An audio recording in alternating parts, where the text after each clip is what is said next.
In the grand halls of a towering cathedral, beneath the flickering glow of candlelight, two of the most influential minds of the modern age stand before an eager audience. One is a man of science and logic, the other a shepherd of faith. As their voices rise in heated debate, what begins as a clash of ideology unravels into something far deeper, an exploration of existence itself. The cathedral was ancient, its towering ceiling stretching high above the gathered crowd, an unshaken monument to faith in a world racing toward an uncertain future. The air was thick with expectation. Rows of polished wooden pews were filled with scholars, journalists, and onlookers of every persuasion, those eager to witness a moment that would be discussed for decades to come. The contrast between the two figures standing at the altar could not have been starker. On one side, Pope Francis, the venerated leader of over 1 billion faithful, a man whose gentle presence held the weight of centuries-old wisdom. His white robes stood in stark contrast to the cold stone walls, his expression one of quiet resolve. On the other, Elon Musk, the architect of progress, the unrelenting mind behind spacefaring ambitions and technological revolutions. He carried himself with an air of confidence, his stance firm, his eyes alight with the relentless hunger for understanding. The world had waited for this encounter, the skeptic and the believer, the visionary of the future and the guardian of the past. A hush fell over the cathedral as the debate began. Musk was the first to break the silence, his words sharp, laced with the kind of certainty that only data and reason could provide. He spoke of progress, of human ingenuity, of a world that no longer required the comforts of ancient stories. What, he demanded, was the role of religion in a world driven by logic, by discovery, by the cold, unyielding truth of science? Faith, he argued, was an outdated relic, a comforting illusion that humanity had outgrown. He painted a picture of a universe governed by forces that could be measured, of a future that belonged not to prayer, but to progress, where gods were unnecessary and answers could be built, engineered, or launched into the stars. The Pope listened, unshaken. He had heard these arguments before, though never from a man who had in many ways become a god of the modern world, a creator of innovation, a shaper of destiny. When he spoke, his voice was not defensive, nor was it condemning. He did not argue with facts, nor did he attempt to disprove the calculations that Musk so confidently wielded. Instead, he spoke of something that could not be measured, of something that slipped through the grasp of reason like sand through fingers. Faith, he said, was not about proof. It was not about equations or experiments. It was a presence, a quiet force that did not demand to be seen, but was felt, in love, in suffering, in the moments when logic alone could not provide comfort.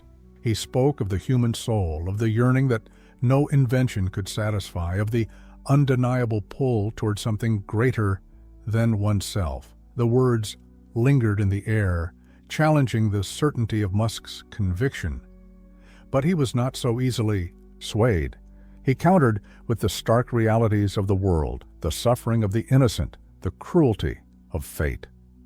If there was a divine presence, where was it when the helpless cried out? Where was it in the face of disaster, of loss, of pain? He did not speak with malice, but with the raw urgency of a man who sought truth without the comfort of faith to soften its edges. The crowd shifted, their eyes darting between the two men as the debate grew in intensity. It was not merely a battle of intellect, it was something far more personal. Musk was not just questioning religion, he was questioning the very foundation upon which people built their hope. The Pope, in turn, was not just defending belief, he was defending the unseen, the intangible, the quiet whisper of the divine in a world too loud to listen.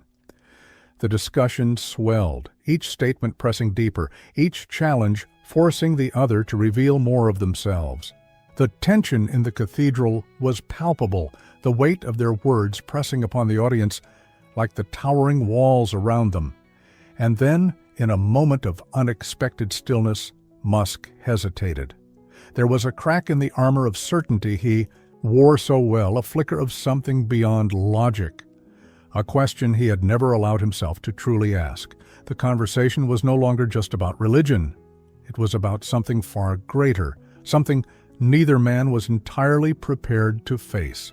The silence stretched through the cathedral, thick and expectant, wrapping itself around the towering pillars and ancient walls like an unseen force. The weight of the moment pressed on both men, neither willing to retreat, neither willing to concede. But something had shifted. The debate had begun as a clash of ideology, a stark division between faith and reason, but now it had become something else, something far more personal. Musk's hesitation was brief but undeniable. It was the first fracture in the armor of certainty he had worn throughout his life. His mind, built to deconstruct, to analyze, to break things down into their most basic components, found itself grappling with something elusive, something that could not be explained by formulas or theories, and the Pope saw it. Francis, ever the shepherd, did not lunge at this moment of vulnerability. He did not declare victory, nor did he press his advantage.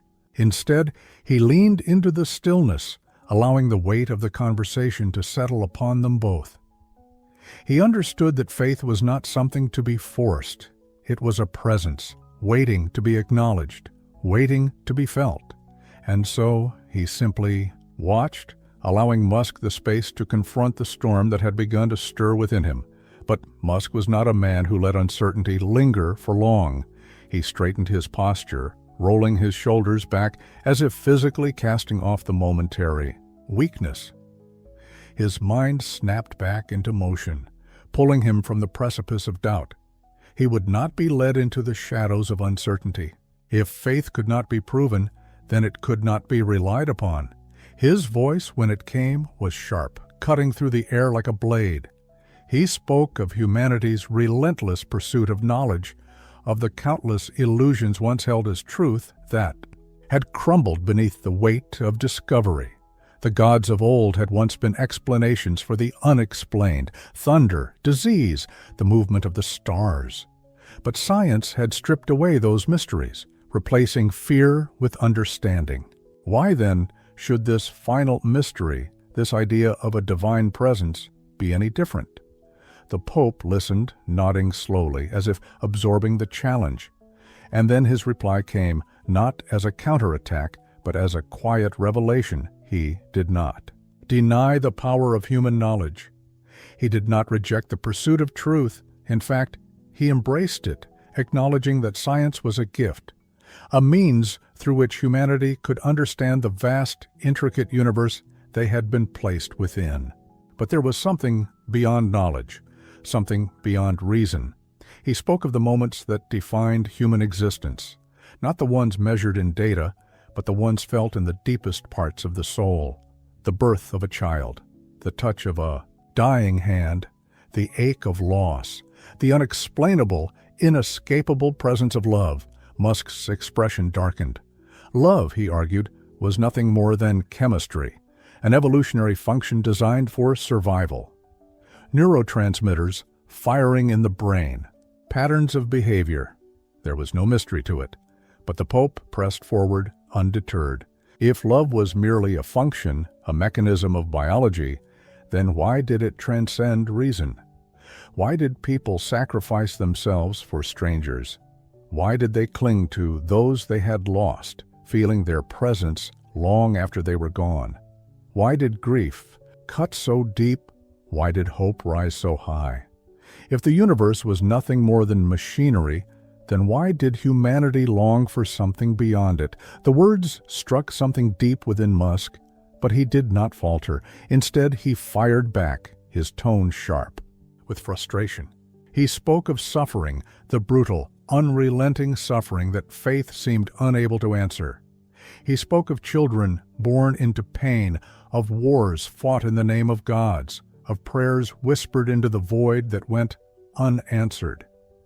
If there was a divine presence, where was it? Where was this so-called love when the world was drowning in cruelty? The question hung in the air like a blade, and for the first time the Pope hesitated, not because he did not have an answer, but because he knew that no answer could truly satisfy the depth of Musk's challenge. But then, in a voice softer than before, he spoke of suffering not as evidence against faith, but as its very foundation. Faith was not the absence of suffering, he explained, but the presence of something greater within it. The moments when the broken were lifted, when love persevered despite pain, when hope refused to die even in the face of despair. Those were the fingerprints of something beyond human understanding, not proof, not certainty, but presence. Musk exhaled sharply, shaking his head, but the intensity in his eyes betrayed the turmoil within him. He was not convinced, not yet. But something was shifting. The rigid certainty with which he had entered this debate was beginning to bend, contorting into something unfamiliar. The crowd, enraptured, watched in silence as the battle of minds unfolded before them. This was no longer an intellectual exercise.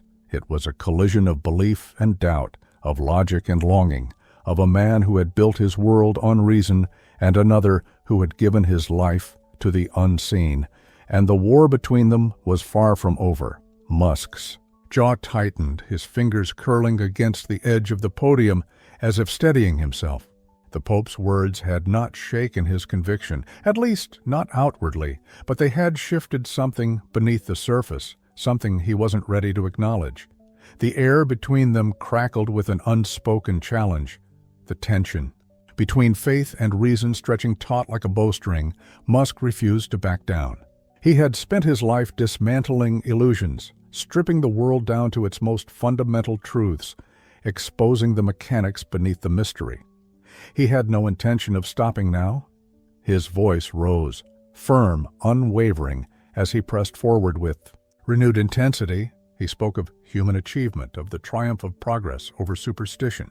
There was a time, he reminded the audience, when disease was thought to be divine punishment, when the earth was believed to be the center of the universe, when miracles were mistaken for the unexplainable.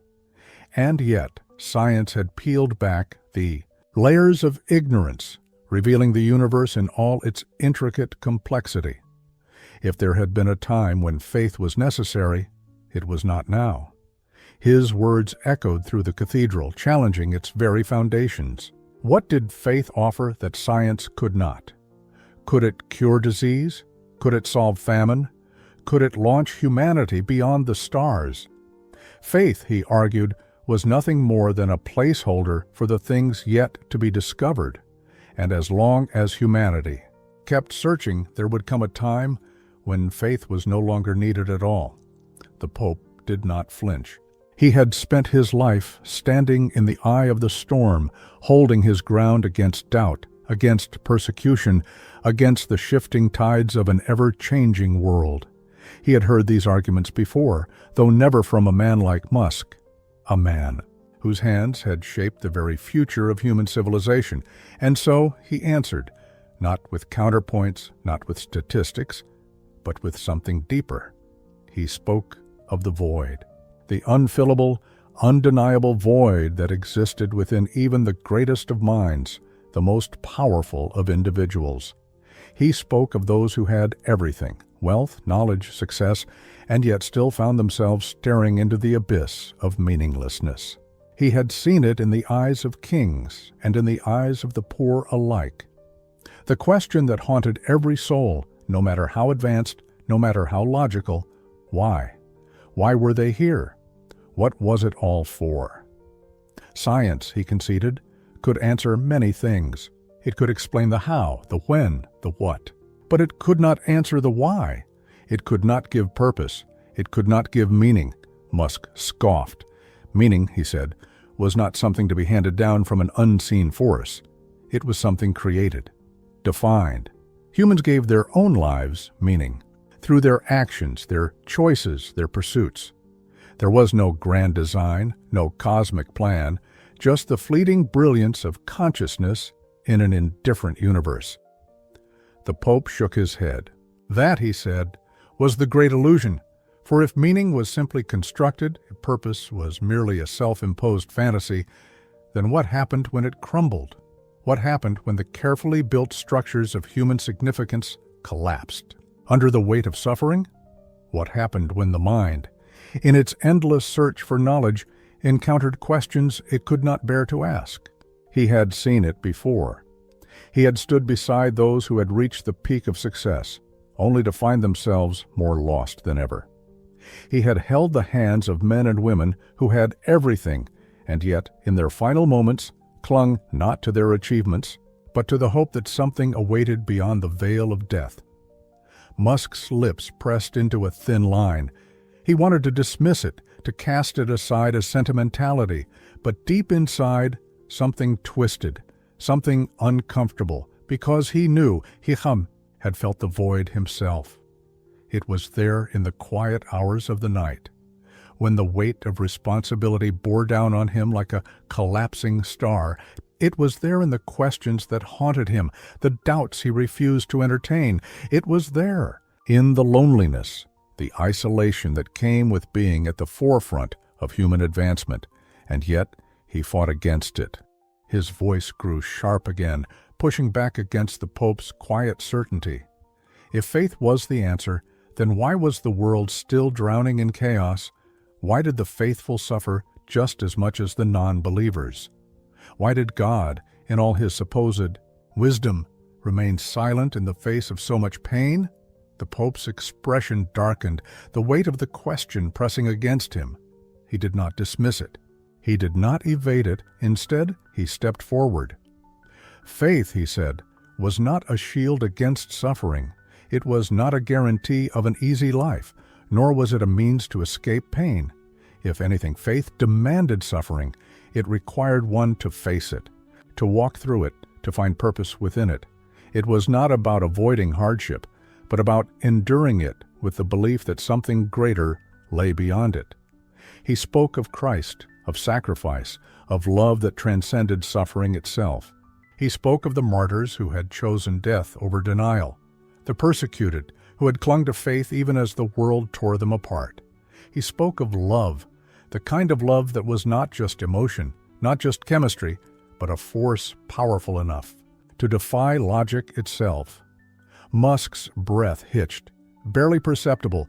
He could not, would not accept it, and yet the fire in his arguments was beginning to dim, not because he had lost, but because he had begun to feel something he had not expected. The Yafib crowd was silent. The walls of the cathedral seemed to close in around them, the ancient stones bearing witness to the confrontation.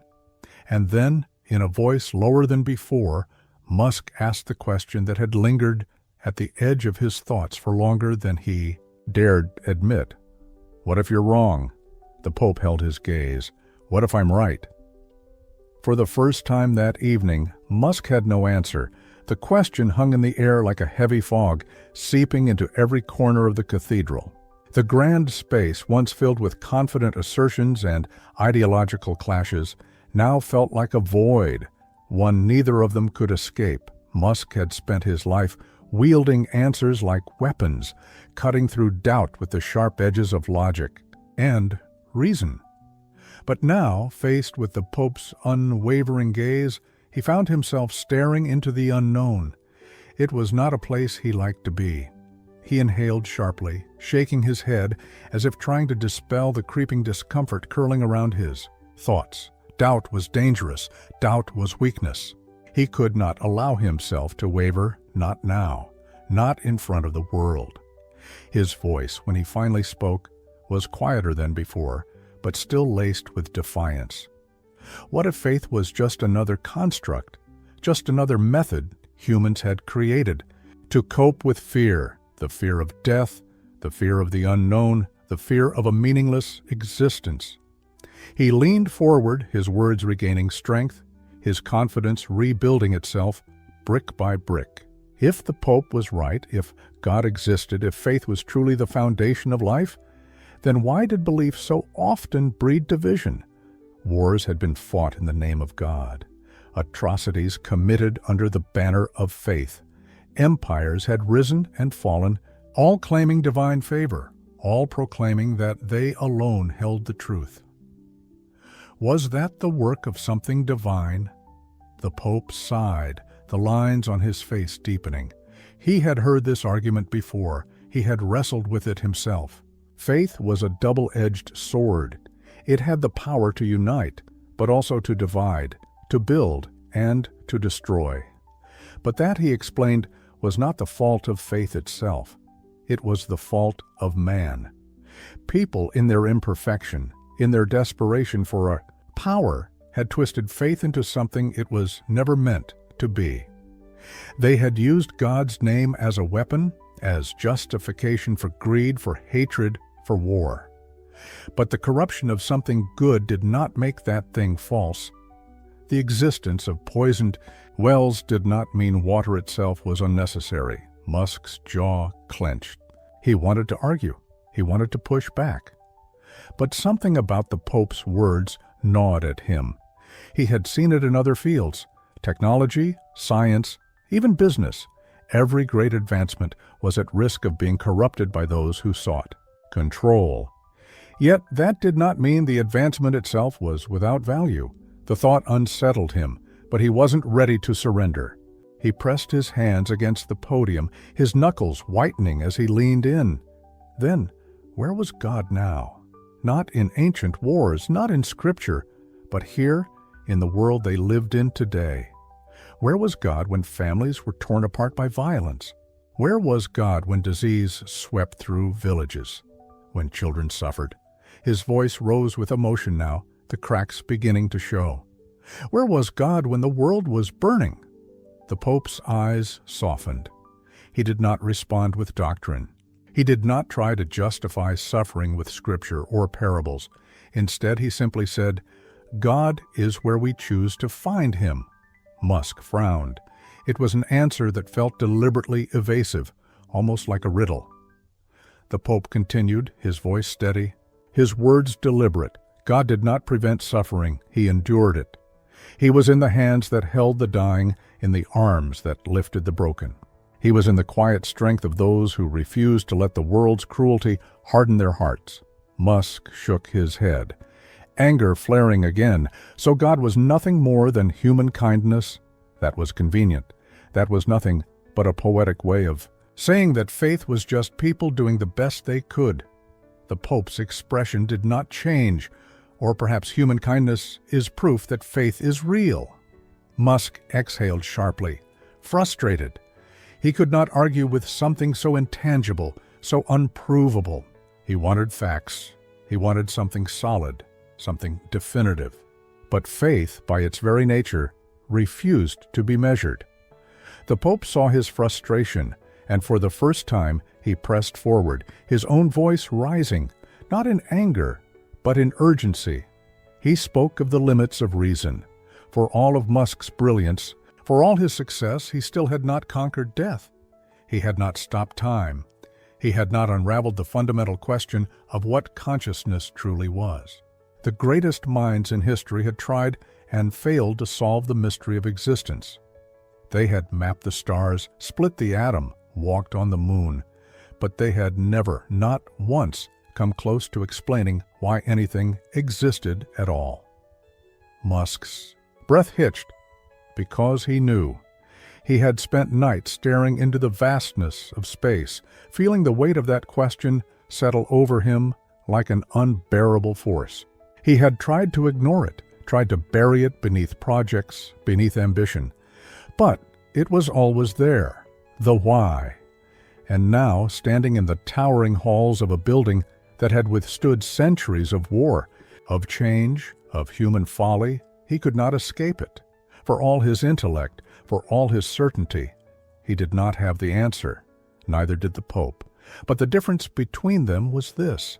The Pope had made peace with not knowing.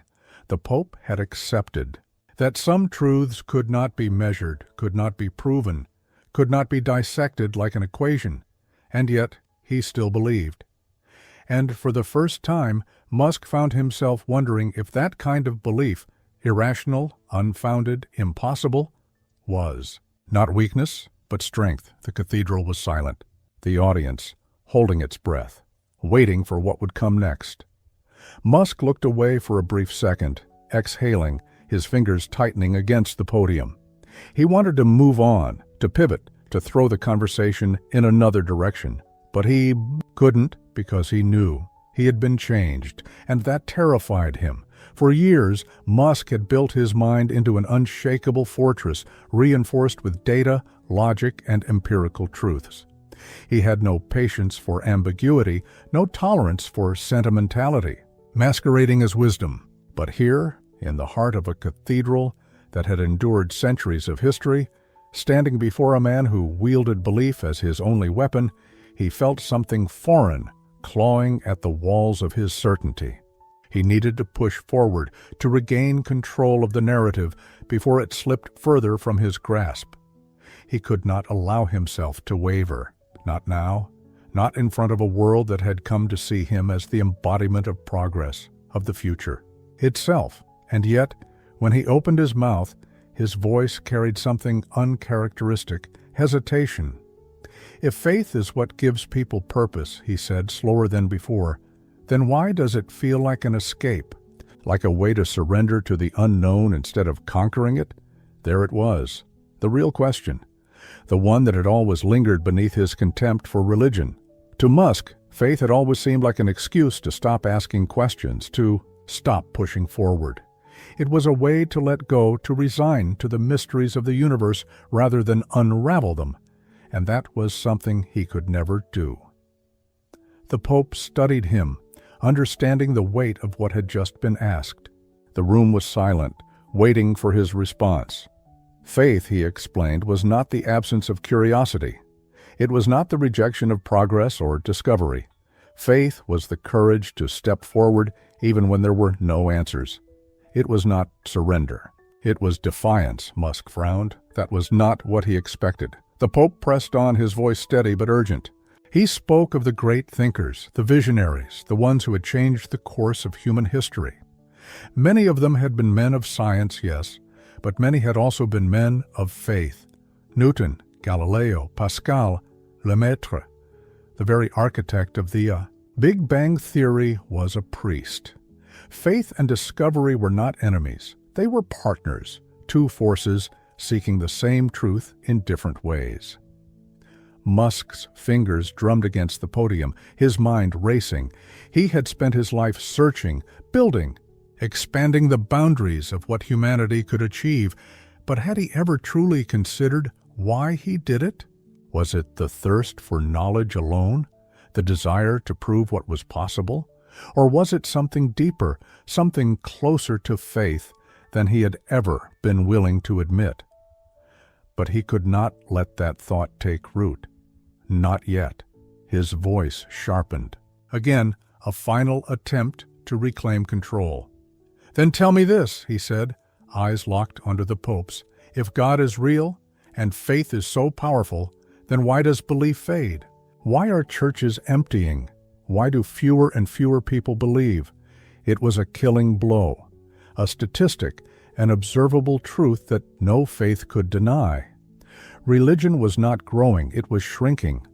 The modern world had no patience for blind belief. The Pope exhaled slowly, closing his eyes for a brief moment, as if mourning something only he could see. Then he looked back at Musk and answered, "Because faith is hard." The words were simple, but they landed with the force of a hammer. It was easy to be cynical, easy to tear things down, to dissect, to reduce everything to mechanics and probability. But faith required something more. It required vulnerability. It required hope. And in a world that thrived on control, on certainty, hope was terrifying. Musk clenched his jaw, his breath unsteady. He had expected the Pope to defend religion with grandeur, to insist that belief was winning, that the world would come back to God. But instead, he had admitted the truth. Faith was hard, not because it was foolish, but because it required standing in the unknown and choosing to believe anyway. The audience was spellbound. The confrontation between these two men had begun as a war of logic and belief, of facts against faith. But now it had become something more intimate, something raw. Musk could feel the weight of the conversation pressing against him like a vice, pressing him toward a choice he did not want to make. He could reject it all. He could dismiss the Pope's words, label them as poetic but empty, as nothing more than a comforting delusion, or he could allow himself, just for a moment, to consider the impossible. The struggle was visible in his face, in the way his fingers twitched against the podium, in the tension coiled within his stance.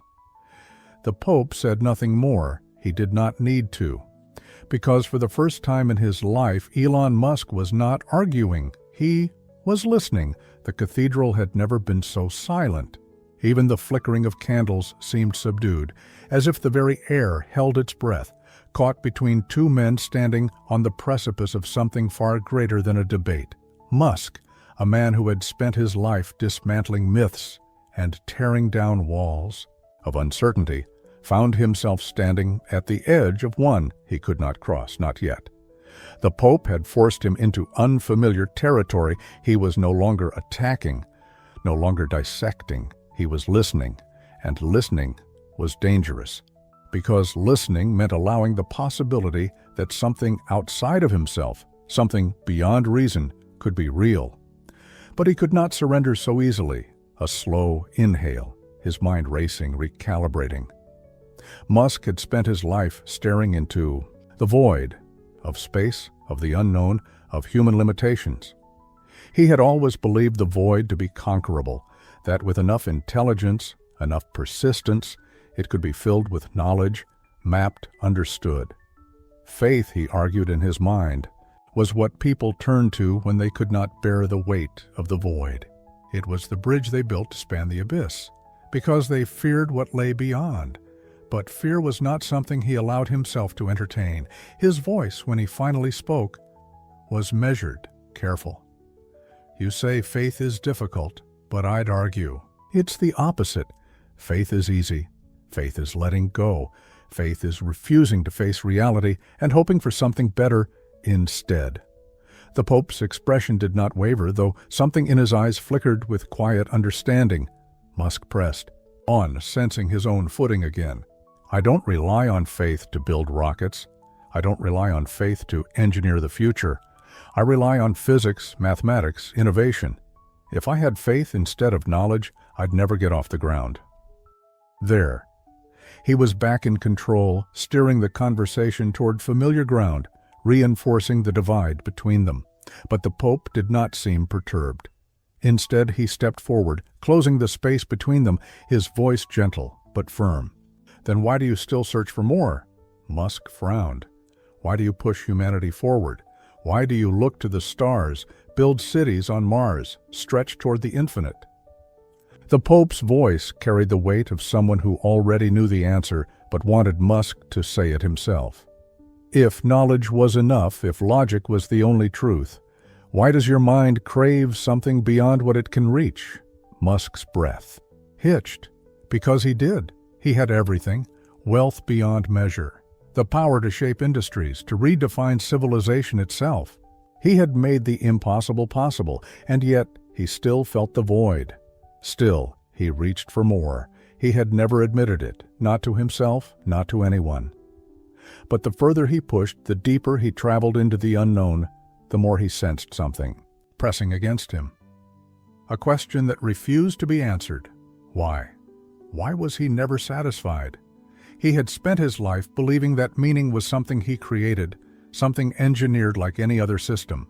But now, for the first time, he was being forced to confront the possibility that meaning was something waiting to be found. That thought sent a chill through him. His fingers tightened against the podium, his jaw clenching as he tried to suppress the unease curling in his chest. I build because I can, he finally said, his voice edged with defiance. Because the world needs to evolve. Because the human race cannot remain stagnant. There is no divine plan, there is only the next step, the next challenge. The Pope studied him, and then, almost imperceptibly, he smiled. Then why do you care? Musk blinked. What? If there is no plan, no greater meaning, no purpose beyond what we create, then why do you care what happens to humanity after you're gone? The Pope tilted his head slightly. You could spend your life indulging in wealth, in pleasure, in nothing more than the moment, and yet you fight for the future. Why? Musk's throat went dry, because it mattered. Because he couldn't bear the thought of humanity fading into obscurity, of brilliance lost to the passage of time. Because he felt something beyond logic, whenever he thought of what was possible. But he did not have an answer that fit neatly within the framework of reason. And that terrified him more than anything. The Pope saw it. He did not press further. He did not need to. The battle had changed. The audience remained deathly still, watching as one of the most brilliant men of the modern age stood at a crossroads no equation could solve. Musk exhaled slowly, willing himself to regain control, to fight back the unsettling realization clawing at him. He had come into this debate expecting to tear apart faith, to expose it as wishful thinking, as a relic of a time before science. But now, standing in the heart of an institution that had endured for centuries, face to face with a man who had nothing to prove but everything to offer, he was beginning to understand something he had never allowed himself to consider. Faith was not the absence of logic. Faith was the courage to embrace the unknown, and for the first time, Elon Musk was afraid that logic alone was not enough. The fear twisted deep in Musk's gut, an unfamiliar and unwelcome sensation. He was a man who dealt in absolutes, in measurable realities, in equations that led to undeniable conclusions. And yet, here he stood, teetering at the edge of something he could not quantify. His mind rebelled against it. He needed to push back, to reassert control. His voice, when it came, was sharp, though something beneath it trembled, just slightly. "So, what now?" he challenged, eyes locking onto the Pope. "You want me to believe? Just like that?" The Pope didn't flinch. He had not come into this conversation to convert, to win, to claim victory over a man whose brilliance was unmatched in the modern age. "No," he said simply. "I only want you to be honest with yourself." Musk stiffened. "I want you to ask yourself why this conversation unsettles you," the Pope continued. "Why you, one of the most intelligent men of this generation, are standing here, arguing not against God, but against something inside yourself." Musk swallowed hard, a fire burning in his chest, but he could not tell if it was anger or something else. The Pope did not wait for an answer. "Faith is not something I can give you," he said. "It is not something you can be convinced of. With words, no more than love can be explained with chemistry." He took a step closer, lowering his voice, though the cathedral carried every syllable. "But it is something you already understand." Musk's brow furrowed. "That's nonsense." "Is it?" The Pope tilted his head. "You say you do not believe in faith, yet you've built an empire on it. Every time you send a rocket into the sky, you do so with faith that it will reach beyond the atmosphere. You trust in your engineers, in your calculations, but there are no guarantees. You have spent your life taking leaps into the unknown. And yet, you hesitate to consider that faith in something greater might not be so different." Musk exhaled. Sharply, he wanted to dismiss it, to reject the comparison as ridiculous. But was it? He had always seen faith as blind obedience, as superstition, as a refusal to confront reality. But wasn't faith real faith? Something else entirely? Hadn't he spent his entire life chasing the impossible? And yet, even as the thought wormed its way into his mind, he couldn't let go of the contradictions. "That's not the same," he argued. "I work with facts. Yes, there are unknowns, but those unknowns can be calculated, managed. If something fails, there's a reason. A variable missed, a flaw in the system. I do not rely on faith. I rely on logic." The Pope nodded, as if he expected this response. "Then tell me, Mr. Musk, if everything is logic, if there is no need for faith, why do you dream?" Musk's breath caught. The question cut deeper than he expected, because it was true. For all the formulas, for all the physics, for all the controlled variables, his greatest achievements had been fueled by something more than numbers. Dreams. The dream of a future among the stars. The dream of solving problems once thought insurmountable. The dream of doing the impossible. But dreams were not logical. They were irrational. They were the very thing he had spent this debate arguing against. The Pope saw the hesitation flicker in Musk's eyes. The difference between us, the Pope continued, is not that you reject faith, but that you have spent your life unknowingly living by it. You believe in something greater than yourself, whether you call it progress, the future, or the boundless potential of humanity. You have faith in the unknown, in what is possible, even when others do not. Musk's pulse quickened, and yet, the Pope pressed, you are still unsatisfied. The words struck like lightning, because he was. No matter how much he achieved, no matter how many barriers he shattered, there was always another mountain to climb. The void never closed. It only widened. He had spent his life believing that purpose was something to be built, not found. That meaning was something to be created, not discovered. But now, standing in the echoing vastness of this ancient cathedral, faced with a man whose wisdom was not built on equations, but on something deeper, Musk felt the terrifying weight of an idea he had refused to entertain. What if faith wasn't the enemy of progress? What if it was the thing that made progress possible? His mind reeled against it, desperate to reject it, but it was too late. The seed had been planted.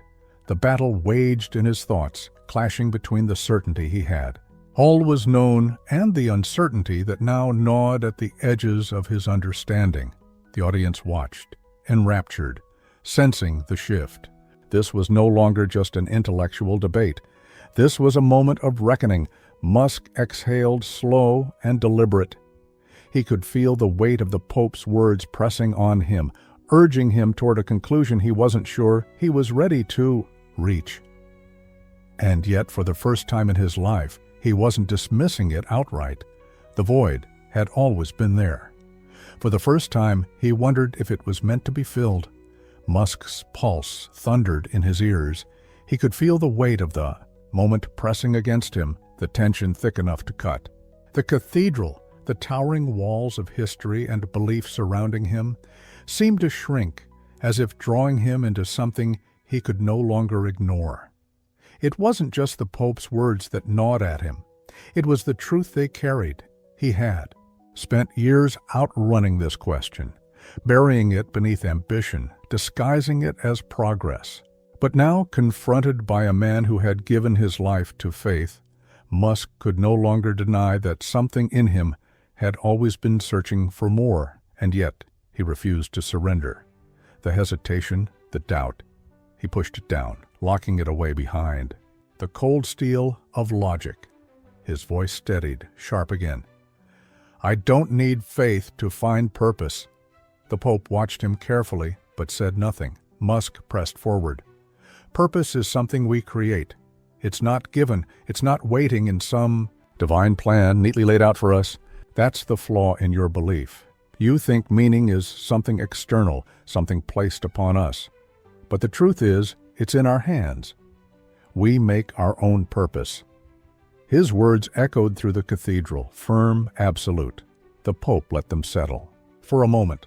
Then, with the patience of a man who had spent a lifetime in contemplation, he answered, And yet, you still search. Musk's jaw clenched. You say you do not need faith, the Pope continued, yet you live as if you are reaching for something beyond yourself. You do not accept the world as it is. You push against its limits, against what is possible. Why? Musk exhaled sharply. Because we have to. Because if we don't, we stagnate. But what drives you? The Pope pressed. Why does progress matter? Why do you fight so hard for a future you will not live to see? Musk opened his mouth, but the answer didn't come. He had never truly asked himself that. The dream of interplanetary civilization, of a future beyond Earth, of a human race unchained from its limitations, he had always assumed it was enough. To say because it must be done, but why did it matter? What was it that made him care? The Pope took another step forward, his voice quiet but unyielding. "There is something inside you," he said, "something that pushes you to seek beyond yourself. That is the essence of faith, not blind belief, not the rejection of reason, but the willingness to embrace the unknown. You think faith is weakness, but I tell you, it is what gives strength to those who refuse to give up. It is what fuels those who dream beyond their time." Musk's chest tightened. He had always thought of faith as a relic of the past, a crutch for those unwilling to face reality. But now, hearing it spoken of in this way, he was beginning to see something different. Faith wasn't about refusing to question. It wasn't about accepting without reason. It was about standing on the edge of the unknown and stepping forward anyway. His entire life had been built on that same principle. Every innovation, every impossible goal, he had chased them, not because success was certain, but because he believed it was possible. Had he been living by faith all along? The realization unsettled him. His fingers curled against the podium. He was slipping, losing the solid ground he had stood on so confidently when this debate had begun. The Pope saw it, but he did not push. He did not need to. The war was no longer between two men. It was inside Musk himself. He needed to push back. He needed to regain control. "If faith is about moving forward," Musk said, his voice carrying an edge of defiance, "then why do so many religions fight to hold the world in the past? Why do they resist progress?" The Pope nodded, as if expecting the question. "Because faith is held by people," he said. "And people are flawed. People fear change. But faith itself does not resist progress. It fuels it. It has always fueled it." He gestured to the cathedral around them. "Do you think this was built on certainty? Do you think the great thinkers, the artists, the philosophers who shaped civilization did so because they had all the answers? No, they built, they created, they moved forward because they believed there was something worth reaching for." Musk's breath was shallow. "So tell me, Mr. Musk," the Pope said, stepping even closer now, lowering his voice so that only Musk could hear, "what is it you are reaching for?" The words struck like lightning. Musk had no answer, not because he didn't know, but because he did, and for the first time in his life, he could not explain it. The crowd watched, mesmerized, waiting for the next volley, the next strike in this battle of minds. But Musk had gone silent. He wasn't thinking about rebuttals anymore. He wasn't thinking about logic, about statistics, about arguments he could dismantle. He was thinking about himself, about the void, and about the terrifying possibility that he had spent his life trying to fill it without ever admitting it was there. Musk's breath was steady, but something inside him had unraveled. The walls he had spent years constructing, the logic he had wielded as a shield, all of it had been chipped away piece by something he had never expected. Understanding, not just from the Pope, but from himself, and that was the most dangerous part. His mind fought against it, clawing for something solid, something definitive to hold on to. He had always believed that the human experience could be defined by progress, by movement, by action. But now he found himself trapped in something he couldn't escape. Stillness. The Pope's question still hung in the air. "What is it you are reaching for?" He wanted to dismiss it, to call it nonsense. But the words gnawed at him like an old wound reopened, forcing him to confront something he had spent his life avoiding. He had never stopped reaching, not when he revolutionized payment systems, not when he built electric cars that reshaped an industry, not when he launched rockets into the cosmos, stretching humanity toward the stars. And yet, no matter how far he reached, it was never enough. Why? Why did every achievement feel like a stepping stone instead of a destination? Why did the horizon always move further the closer he got? He clenched his jaw. He hated this feeling, this lack of control, this uncertainty. He had to push back. His voice, when it came, was steady, but the sharpness had dulled. Purpose isn't found in faith, it's found in creation. The human spirit doesn't need a god to tell it what to do. We build, we innovate. That is what moves us forward. The Pope nodded, as if acknowledging the argument's merit. But he wasn't finished. And yet, every civilization in history, no matter how advanced, has sought something beyond itself. Musk remained silent. Why do we tell stories? Why do we dream of things that have no practical use? Why does beauty move us in ways logic never can? The Pope's voice was softer now, but no less powerful. Because we are not just creatures of progress. We are creatures of meaning. Musk exhaled sharply, forcing himself to focus. The Pope was leading him somewhere, and he hated being led. I've met many men like you, the Pope continued, men who believed they could forge meaning from ambition alone. And yet, when they reached their pinnacle, they found themselves alone, staring into the void, asking the same question. Musk swallowed. And what question is that? The Pope's eyes met his. What now? The words hit him harder than expected, because he knew he had seen it before, in the faces of billionaires who had everything and still felt empty, in the exhaustion that crept into his own soul despite the victories. No matter how far he pushed, no matter how much he built, it was never enough, because he was always chasing, always reaching for something he could never quite name. The Pope took another step closer, his voice almost a whisper now.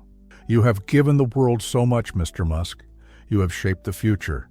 But tell me, has it brought you peace? Musk's fingers curled into fists at his sides. He could lie. He could say that purpose was enough, that progress was enough, that the dream of expanding the human race into the stars was enough. But it wouldn't be true.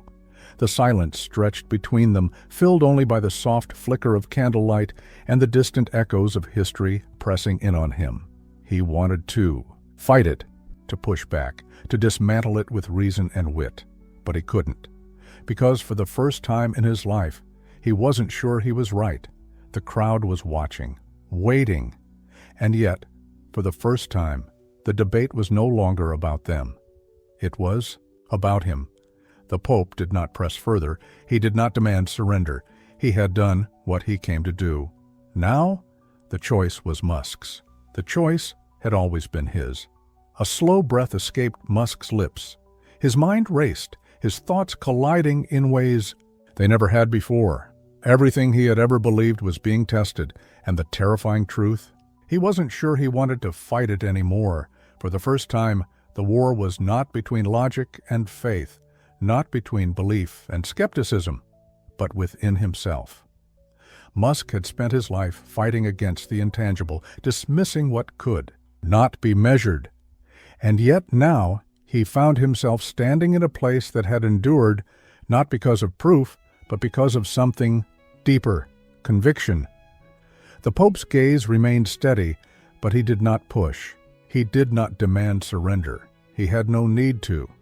He had seen this battle play out many times before, in the eyes of men who had come before Musk, men who had built empires, conquered industries, and yet, in the quiet moments of their lives, faced the same unanswerable question, what now? For a long time, Musk said nothing.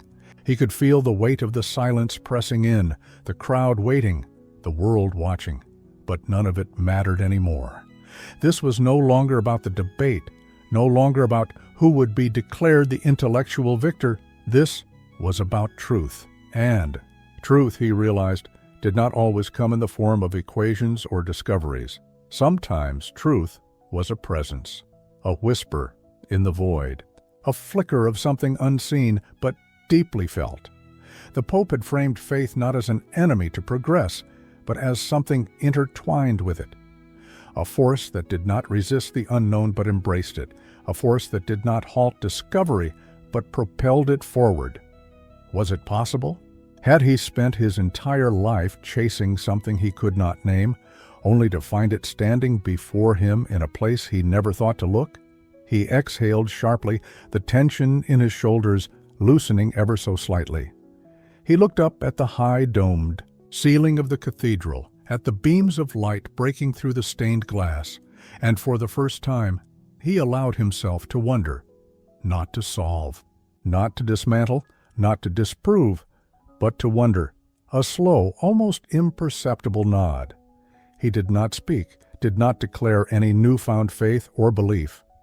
But the shift was there. The Pope saw it. He did not need words to understand what had happened. It was not about victory. It was not about convincing one man to accept doctrine or creed. It was about the question, and Musk had finally allowed himself to ask it. That was enough. The Pope smiled, a quiet, knowing smile. Then, with the gentleness of a man who had spent his life guiding others, he simply said, "That is all faith asks for." Musk met his gaze, and though he did not speak, there was no longer defiance in his eyes. The war was over, not because one side had won, but because for the first time Musk had stopped fighting. The debate was finished, and yet something else had begun. The crowd, sensing the moment, erupted into a standing ovation, not because of a victor, but because they had witnessed something rare. Not a debate of ego, not a spectacle of power, but the raw, unguarded collision of two truths.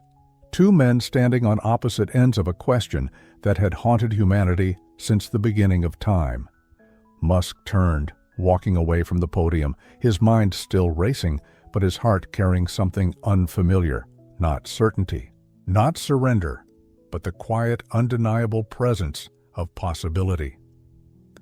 For the first time in his life, he did not have the answer, and for the first time, that no longer terrified him. It moved him. As he stepped into the grand halls of the cathedral, past the towering columns and the vast, endless ceilings, he looked up once more, and for the first time, instead of trying to calculate the weight of the heavens, he simply let them be. And in that he found peace,